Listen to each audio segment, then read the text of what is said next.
Do caterpillars have stomachs? My 3-year-old asked, and I couldn't find anything reliable on Google to answer her question. I would think so, but the lack of answers makes me curious as well. Any help would be appreciated. Thank you. No. A caterpillar's body is basically a tube for processing and storing food. A set of mouth parts lets the caterpillar chew its food, typically leaves and other plant parts. The mouth empties into a very long intestine with fore and hind parts. Here, the caterpillar's digestive system breaks down the food and eventually stores it in a layer of fat called the fat body. How do newly created blood cells from the bone marrow go through the bone? Can someone please explain the process in which newly created red blood cells exit the bone marrow and enter the bloodstream?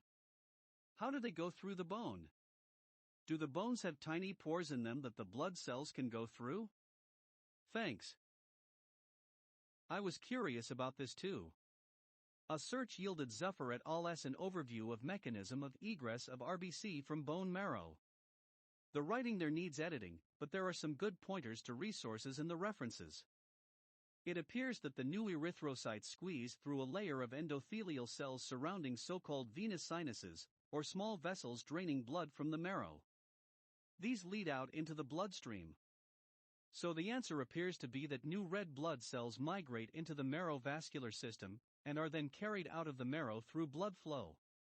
The migration process through the endothelial layer may act as a sort of mechanical filter that successfully transfers only healthy, deformable, enucleated erythrocytes. If you enjoyed this video, subscribe and hit the bell for notifications. See you next time.